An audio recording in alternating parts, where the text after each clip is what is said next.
मशरिक़ वस्ता में अमन का मिशन वज़ीर आज़म शहबाज शरीफ और फील्ड मार्शल आसिम मुनीर इस्लामाबाद से स्विट्ज़रलैंड रवाना। अमेरिका और ईरान के दरमियान तकनीकी मुज़ाकरात आज स्विट्ज़रलैंड में होंगे। अमेरिका और ईरान के नुमाइंदे पाकिस्तान और कतर के साथ से वफूद मुज़ाकरात में शरीक होंगे।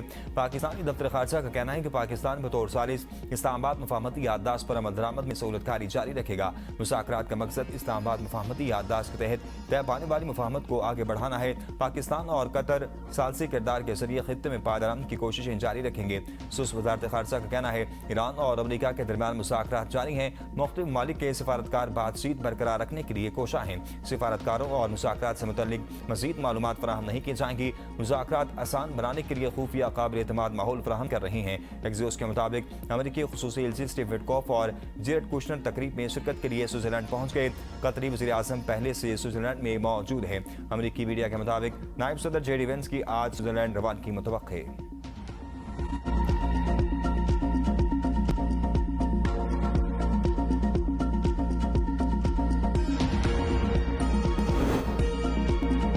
पाकिस्तान की सालसी कोशिशें और अमरीकी दबाव काम कर गया। हमद दुश्मन इसराइल लिबनान पर हमले रोकने पर आमादा। इसराइली मीडिया के मुताबिक नेतन्याहू ने सहूनी फौज को जनूबी लिबनान में हमले रोकने का हुक्म दे दिया। इसराइली मीडिया के मुताबिक फैसला अमरीका के साथ मुशावरत और राब्ते के बाद किया गया। इसराइली अफवाज मकबूजा इलाकों से वापस नहीं हटेगी। हिजबुल्लाह का कहना है कि इसराइल ईरान अमरीका माहदे को नाकाम बनाना चाहता है। लिबनान हमलों पर ईरान ने आधा हुर्मुज़ बंद करने का ऐलान किया था। ईरानी फौजी क़यादत खातमुल अंबिया सेंट्रल हेडक्वार्टर्स ने अपने बयान में कहा था यह फैसला अमरीका की जानिब से जंगबंदी से मुतालिक समझौते की वाज़ेह खिलाफवर्जी के जवाब में किया गया है।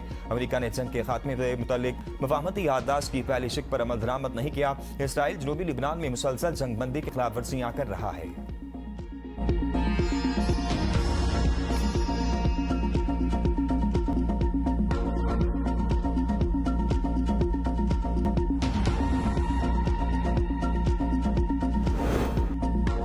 अमेरिका ने अपने वादों की पासदारी नहीं की तो समझौता खतरे में पड़ जाएगा। तर्जुमान ईरानी वज़ारत खारजा इस्माइल बकाई का कहना है कि ईरानी वक्त स्विट्ज़रलैंड पहुंचकर मफाहमती याददाश्त की पैरवी और इस पर अमल दरामद का मुतालबा करेगा।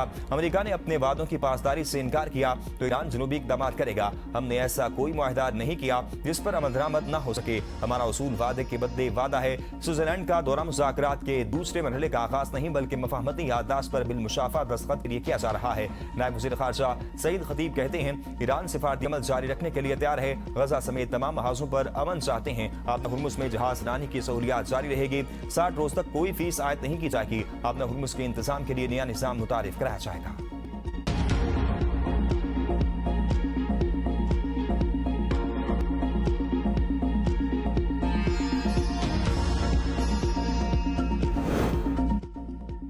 ईरान के साथ मामलात अच्छे चल रहे हैं। आज मुज़ाकरात मुमकिन हैं। अमेरिकी नायब सदर जेडी वेंस ने अपने एक इंटरव्यू में कहा कि ईरान से मुज़ाकरात के लिए स्टीव विटकॉफ और जेरेड कुशनर स्विट्ज़रलैंड में मौजूद हैं। मैं भी स्विट्ज़रलैंड जा सकता हूं। और उम्मीद है कि हम जंग बंदी बरकरार रख सकते हैं। ईरान के साथ मुज़ाकरात को एक मौका देने जा रहे हैं और इस बात का कोई सबूत नहीं कि ईरान आबना हुर्मुज़ को बंद कर रहा है।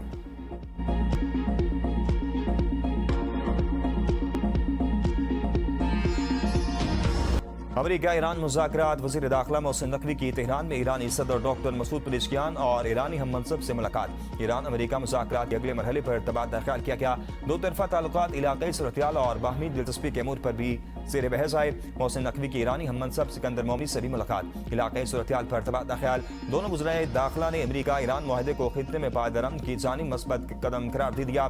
तर्जुमान ईरानी वज़ारत खारजा इस्माइल बकाई का कहना है मोहसिन नकवी का दौरा ईरान मफाहमती याददाश्त पर अमल दरामद से मुताल्लिक है।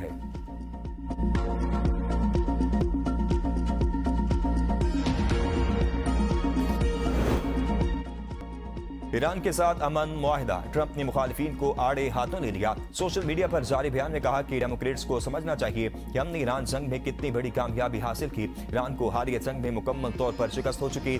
साबिक सदर ओबामा ने ईरान को अरबों डॉलर्स फराहम किए। ओबामा ने ईरान के खिलाफ अमेरिकी फौज का इस्तेमाल नहीं किया जो जरूरी था। दुनिया में दहशतगर्दी के सबसे बड़े सरपरस्त ईरान को काबू करना नागुज़ीर था। ईरानी हुक्काम ओबामा और जो बाइडन को इंतहाई नाकाम लीडर समझते थे। मेरे बरसर इक़्तिदार आने से पहले ईरान मुसलसल 47 बरस मनमानी करता रहा। अब सब कुछ बदल गया है। अमेरिका फिर से ताकतवर हो चुका है। ईरान के साथ मुआहदे के लिए 60 दिन की मोहलत है, वरना ऐसे इक़दाम करेंगे जो ईरान को पसंद नहीं आएंगे। आपने हुर्मुज़ में आमदोरफ्त जारी है। 700 जहाज गुजर रहे हैं।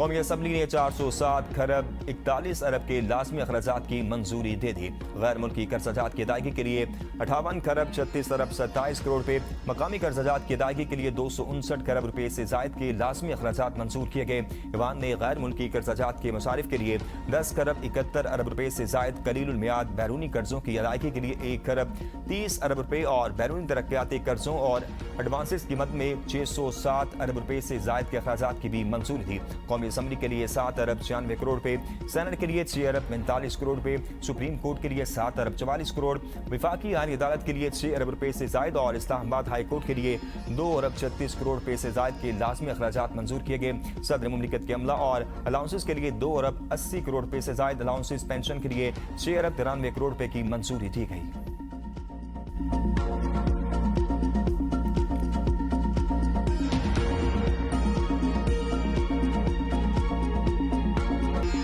पेट्रोल की कीमत का राज खुल गया। असल ईंधन से ज्यादा टैक्स और मार्जिन का बोझ अवाम पर। 1 लीटर पेट्रोल पर 107 रुपए 45 पैसे के लिए भी टैक्स और मार्जिन की वसूली। 1 लीटर डीजल पर 110 रुपए 6 पैसे लिए भी टैक्स और मार्जिन लिया जा रहा है। कस्टम्स ड्यूटी से पहले पेट्रोल की फी लीटर कीमत 192 रुपए 5 पैसे बनती है।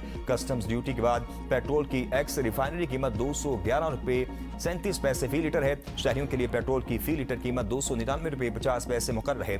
1 लीटर पेट्रोल पर 66 रुपए 25 पैसे पेट्रोलियम लेवी आयद है। फी लीटर पेट्रोल पर 2 रुपए 50 पैसे क्लाइमेट स्पोर्ट लेवी लागू है। 19 रुपए 32 पैसे कस्टम्स ड्यूटी आयद है। फी लीटर पेट्रोल पर ऑयल मार्केटिंग कंपनियों का मार्जिन 7 रुपए 87 पैसे है। पेट्रोल की फी लीटर पर डीलर्स मार्जिन 8 रुपए 64 पैसे आयद है।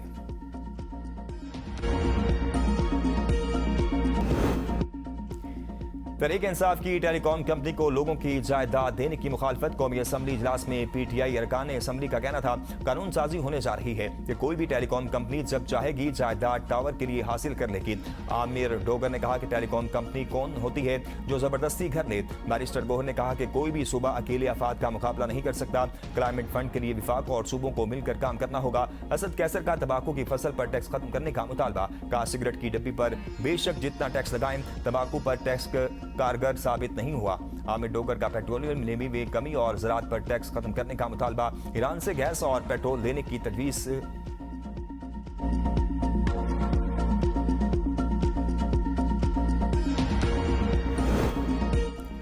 पीपल्स पार्टी की चेयरपर्सन और साबिक वज़ीर आज़म बेनज़ीर भुट्टो का योम पैदाइश आज मनाया जाएगा। बेनज़ीर भुट्टो को आलम इस्लाम की पहली खातून वज़ीर आज़म होने का एजाज़ हासिल है। 4 अप्रैल 1979 को जुल्फ़िकार अली भुट्टो की वफ़ात के बाद बेनज़ीर भुट्टो ने पाकिस्तान पीपल्स पार्टी की क़यादत संभाली। बेनज़ीर भुट्टो को पाकिस्तान और आलम इस्लाम की 2 दफ़ा खातून वज़ीर आज़म बनने का एजाज़ हासिल है। बेनज़ीर भुट्टो के योम पैदाइश पर आज पार्टी की जानिब से मुख्तलिफ तक़रीबात का इनेकाद किया जाएगा। केक भी काटे जाएंगे।